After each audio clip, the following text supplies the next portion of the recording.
नाजरीन, आप देख रहे हैं रियासत का मशहूर व मकबूल यूट्यूब चैनल बज़्म आईना वकील साहब पोस्ट। सैयद कुदरतुल्लाह क़ादरी वकील साहब एक बार फिर करनूल की इंतहाई ज़रूरी अहम खबर के साथ आपके रूबरू हाजिर है। खबर ये है कि आज 21 दिसंबर है, यानी 21 दिसंबर को पूरे मुल्क में पल्स पोलियो अभियान चलाया जा रहा है। इसी के तहत शेख मुमताज़ बेगम, जो Andhra Pradesh state tourism department का डेवलपमेंट कॉरपोरेशन के डायरेक्टर हैं, उन्होंने अपने इलाके में पल्स पोलियो अभियान चलाया और आवाम से अपील की कि इस मौके से भरपूर फ़ायदा उठाएं। 5 साल की कम उम्र से रहने वाले बच्चों को पल्स पोलियो दीजिए ताकि आने वाले मुस्तकबिल में उनकी जो है हिफाजत हो सके। आप देखिए ये खुसूसी रिपोर्ट। सैयद कुदरतुल्लाह क़ादरी वकील साहब को दीजिए इजाज़त। आप देख सकते हैं वीडियो के अंदर सैयद समी भाई भी हैं, जो तेलुगु देशम पार्टी के सीनियर कायद हैं।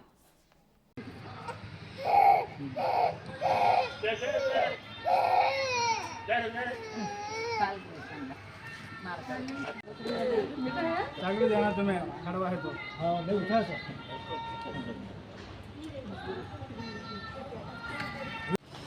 సమీ భయ్య ఈరోజు పల్స్ పోలియో ప్రోగ్రాం జరగబోతున్నారు. మేడం మీరు వచ్చినారు. మీ పల్స్ పోలియో ప్రోగ్రాం విజయవంతం చేసేదానికి ప్రభుత్వ యంత్రాంగం నుంచి ఎట్లాంటి కృషి చేస్తున్నారు? ప్రభుత్వము పల్స్ పోలియో కార్యక్రమాన్ని విజయవంతంగా చేయడం జరుగుతుంది. జీవితానికి 2 చుక్కలు మన జీవితాన్ని మార్చేస్తుంది. ఆల్రెడీ భారతదేశంలో పోలియో చాలా వరకు నిర్మూలించాము, అయితే పక్క దేశాలలో ఇంకా ఉంది. ఈ పోలియో అనేది మనం కంపల్సరీగా ప్రజల అవగాహన కల్పించి ప్రతి పిల్లలకు 5 సంవత్సరాల నిండని ప్రతి పిల్లలకు 2 చుక్కలు వేయించడం వల్ల వాళ్ళకు జీవితంలో పోలియో అనేది రాకుండా ఉంటుంది.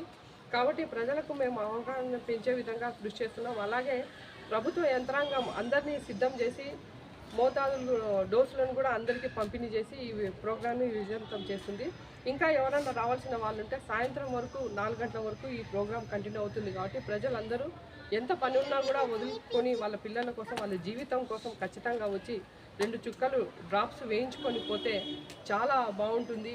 ఈ అవకాశాన్ని ఉపయోగించుకోవాలని ప్రజలను మేము మరీ కోరుకుంటున్నాం. ఈ ప్రభుత్వానికి ఇంత భారీ ఎత్తున ఏర్పాటు చేసిన ప్రభుత్వానికి కూడా మేము కృతజ్ఞత తెలియజేసుకుంటూ సెలవు తీసుకుంటున్నాం. మీరు చివరిగా ఈరోజు సోమవారం, మంగళవారం, బుధవారం 3 రోజులు ఈ కార్యక్రమం జరుగుతుంది. ఈ కార్యక్రమంకి ప్రజలకి మీరు దీని మీద ఏం విజ్ఞప్తి చేయాలనుకుంటున్నారు? ఈ అవకాశాన్ని సద్వినియోగం చేసుకోవాలా. చాలామంది తల్లిదండ్రులు ఎంప్లాయీస్ ఉంటారు, పనులకు పోయే వాళ్ళు ఉంటారు. కాబట్టి వాళ్ళకు సమయం కేటాయించలేని పరిస్థితి ఉన్నా కూడా వాళ్ళ పిల్లల భవిష్యత్తును ఆలోచన చేసుకొని ఖచ్చితంగా వాళ్ళు సమయాన్ని కేటాయించి ఇక్కడికి సెంటర్లు చాలా వరకు పెట్టారు. దాదాపు ఒక్కొక్క వార్డులో 10-15 సెంటర్లు పెట్టారు. కాబట్టి ఈ అవకాశాన్ని సద్వినియోగం చేసుకొని ఖచ్చితంగా వాళ్ళ పిల్లలకు డ్రాప్స్ వేయించుకోవాలని మేము కోరుతా ఉన్నాం. మీ పేరు madam? Shaik Mumtaz, AP tourism state director.